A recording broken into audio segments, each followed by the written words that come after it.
Good morning, YouTube. Beautiful day out today. It's about June 25th. The weather is awesome. It's about 62 degrees outside, which is, couldn't ask for something better. You're getting in the beehives. We all sweat in our bee suits. We love it when the weather's a little bit cooler. So we're going to get into the hives today. We're going to do a hive check on one of them. We're going to look at all of them. Going to find out what's going on. Perfect weather. Perfect day to do this. So let's get started.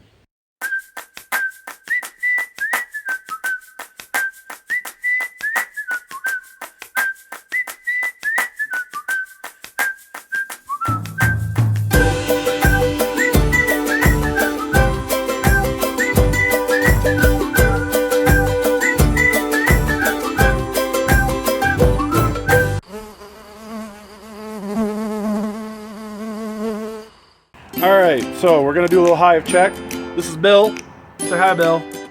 Hi, Bill. Bill's wearing Kyle's bee suit today, so we're just going to pretend, as long as we can see his gloves, they have Bill on them, we know who he is. So we're going to look into a hive. We're going to do a quick hive check. So there's basically two ways to go through hives. There's one way, just lift up the lid, look in the top, kind of see what's going on. And then the other way is an actual hive check, which is what we're going to do. That's pulling out all of the frames out of all of the boxes and taking a tally of what everything is doing on the inside.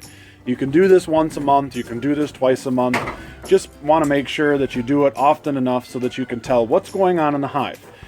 The objective to beekeeping overall is observation. So you need to observe your hive often enough so that you can tell when something that is usually normal ends up changing and determine whether or not that's a good or a bad change. So you have to look at your hive often enough to tell when something is different, something is going wrong, so that you can help the situation. So we're going to look down through these hives real quick. As you can see on the top of this hive, this is propolis. So when we talk about propolis, that's a sticky secretion that the bees are gathering off of bushes and trees. And on the inner screen cover, some hives do it, some hives don't do it. Some hives even completely cover over the entirety of the screen. It's just something that they do. So it's kind of hard to remove, so we really don't mess much with removing it. So we're just going to look at the top here. We have a black felt marker. We always record what we're seeing when we go down through this. And most importantly, we kind of have some splits on our mind that we might want to do. And in order to do splits, which is going to be a completely different video, but we're going to be looking at what we're doing here in order to be able to possibly make a split. We have to find eggs because a new hive has to be able to make a new queen. So while we're going down through these, we're going to be mindful of finding eggs, and we're going to make a little mark on the top of the frame if we find eggs, so that if we do make a split after we look down through these hives, we can come back and quickly identify which frames we saw what in. So here we're just looking at generally the hive. This is a new frame. This is a frame that they are just starting to draw the comb out on. So you can see the comb up in here where the line is, where they're making it, where they're starting to draw it out. And this part over here, they're already pretty much done with. We can go in here a little bit and you can kind of see, as he moves the frame back and forth, you can see that there's glistening nectar down in that. So you can see a little bit of a reflection down in there. See how it's kind of glistening? It's filled with a liquid. That's nectar. So that's going to be honey as soon as they evaporate the water out of it enough in order to be able to concentrate it down to honey. But right now it's nectar. So it's a good sign. They're not even done filling that frame up yet with wax, and they're already filling the cells. In fact, there's even a couple up in the very top that are already capped. Those two little cappings, so those are already capped over. We're going to put our little bracket on the side so we can hang a couple of these frames out of the way. So while we're doing a hive check, we're looking for varroa mites attached to the thorax of the bee. We're looking for hive beetle running around on the frames, running around in between the bees. We're looking for any other signs of maybe brood disease. Are the bees healthy? Things like that. We're looking for drones. So this is a frame that is also all nectar, but at the very top up in here, this is all capped honey. So they've gotten it to the point where they've evaporated enough water out of it already in order for it to concentrate enough that it's honey, and so now they're putting a wax cap over it. This is the same thing on this side. So not capped yet, but it's all nectar. We've had a wonderful year this year so far for honey and for nectar.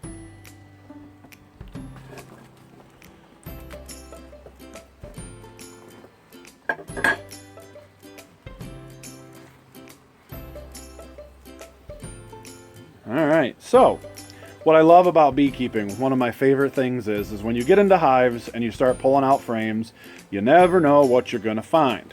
This is an anomaly. This is just silly things that bees do.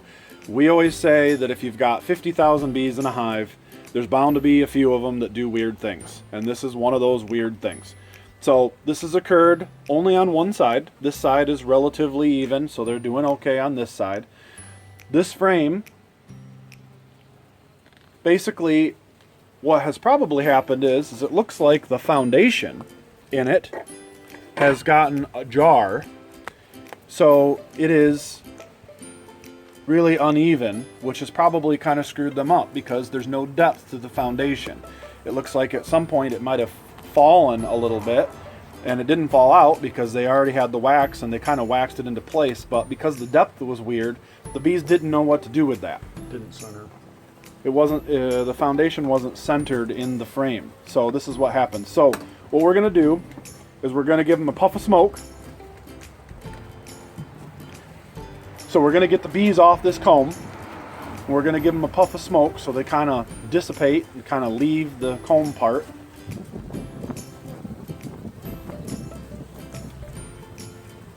And then we're going to scrape this comb off because we don't want them to continue to build the wrong comb in the wrong shape, because it's just going to become more and more of a mess. So we're just going to scrape this off. We're going to put it in a bucket that's sitting right beside us. Don't want to put wax that you scrape off onto the ground. It attracts more critters, makes more problems. And honestly, all this wax that you're pulling off, you leave this bucket out, they'll clean it back up.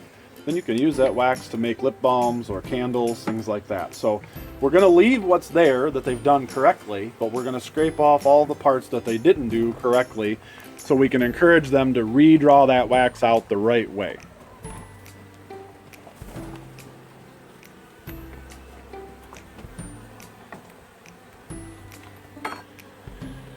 All right, so here we have a full load of honey. And we also have some emergency queen cells. So this right here is a queen cell. And then there's another one. So if you give them a little bit of a blow, they kind of dissipate. And there's another cell there. Okay. So at first we go, okay, what's wrong? Why is this hive going to make a new queen? Or did make a new queen, or wants to make a new queen? So these are emergency queen cells, supersedure cells. They happen on the side of the frame, right? They happen in the wax up on the sides of the frame. They want to make a new queen for some reason. Usually it's because something happened to the other queen. They're called emergency queen cells because it's not a planned requeening. So what we have to find out first is there anything in those cells? So we're going to look down in the cells to see if we see any eggs or any C-shaped larva or any milky substance, which would be royal jelly. If we don't see that, which we don't think that these had any of that in there, we can look and see if we can tell if there's anything in there. But if there's nothing in there, they may have already done what they needed to do, or this may have been left from when we originally got the nukes and those queens were made on their own in the original nukes, and they just didn't break these cells down and they just didn't get rid of them. So what we're going to do now, because we found these cells, is we're going to try to find the queen in this box. And if we can find the queen in this box, then we're going to remove those queen cells to discourage them from wanting to do that process. Okay, so we're going to switch over to some voiceover because the wind was picking up too much and it was interfering with our audio, so I'm just going to talk a little bit more about for the rest of this video what we're looking at. So we're still checking this first hive. We're pulling out frames. I just pulled off a queen cup that was either most likely old. There was nothing in it, so I just pinched down to it, took it off. A reminder that whenever we scrape burr comb off or anything, take any wax or anything out of the hive, we put it in a bucket and remove it from the hives. We don't just scrape it out and leave it on the ground, because that's going to attract ants and all kinds of other critters. So we're just doing a clean out. We're still looking down through everything. Bill's picking up some bees that were laying on the screen and putting them in, putting everything a little bit back together. A couple more frames here to check. Gonna pull this one out. So there's a lot of honey. There's that honey bridge again. Camera's not panning up very good, but there's some brood and that honey bridge. So there's good cap brood in there. Some nectar over on the right hand side between that honey and brood. Good amount of bees.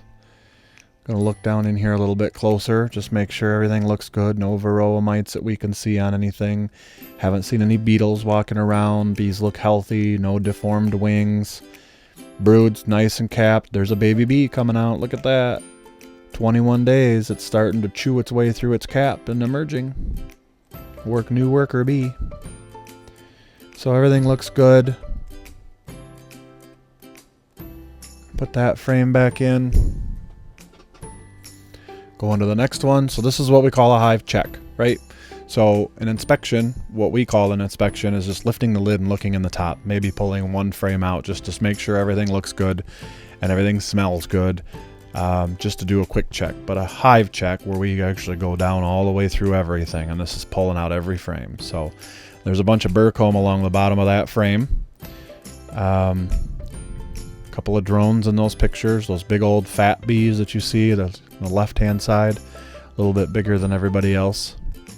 But all that burr comb across the bottom, it's just some silly things they're doing. So we're going to scrape that off. And all that white that you see is larva. I'm handing him a tool. All that white that you see is larva that's been in those cells, and looks like some of it's probably drone. It doesn't hurt anything to scrape it off. You're going to sacrifice, of course, the bees that are on there, but it is what it is. You don't want that on there because you don't want to encourage them to keep doing that and to make the problem worse. So we're going to scrape it all off of there just to clean it up. That's part of your hive inspection, looking for healthy bees and then cleaning things up. Getting the burr comb off, getting propolis cleaned up, things like that. So we're switching to the last frame. I'm going to put that last one in, pull out one more. Oh, that's a nice one. So this one's going to be a full honey frame. This side too. So the other side was full honey. It's half capped and half nectar. This one's got pollen. So right dead center of the screen is going to be yellow. All those capped cells that are not capped, excuse me, those yellow cells that are filled with yellow and orange, that's all pollen. So pollen is not on every frame, and there's not a ton of it in the hives all the time. But you can always tell that it is pollen because the cells are never all the way full. They only fill them halfway up, and they never cap them. They never put a wax cap over them like they do brood and honey. And the reason being is they don't have enough time to use it before it goes bad if they fill it all the way up and they cap it. So they leave it uncapped and they fill it with half with pollen. Pollen can be orange, can be yellow, can be purple, can be green, can be lots of different colors. Depending on where they're getting their pollen from, what time of year it is. Pollen is the only thing in the hive that should be those kinds of colors. Everything else should usually be white or a little bit yellow. So we're just wrapping up here. He's putting the frames back together. We're going to look. There's some larvae that came out that was capped larva that was pupating, just about ready to emerge. The exoskeleton hasn't colored yet and turned into a hard exoskeleton, but just putting this frame back together, putting the frames back in the way they were, putting them in the right order so as to not cause the hive a problem and having to reorganize and reorder everything that they were doing. Sliding it back in, and we're done with the hive check. We did this on the bottom one and the top one. So this concludes our video. We appreciate you watching. Please remember to give us a like and a subscribe and a share. By doing this, you help others know that that the content is good and that it's worth watching. And please leave us some comments below, ask us some questions, feel free to suggest other topics you'd like to see us cover in the future. Thanks again.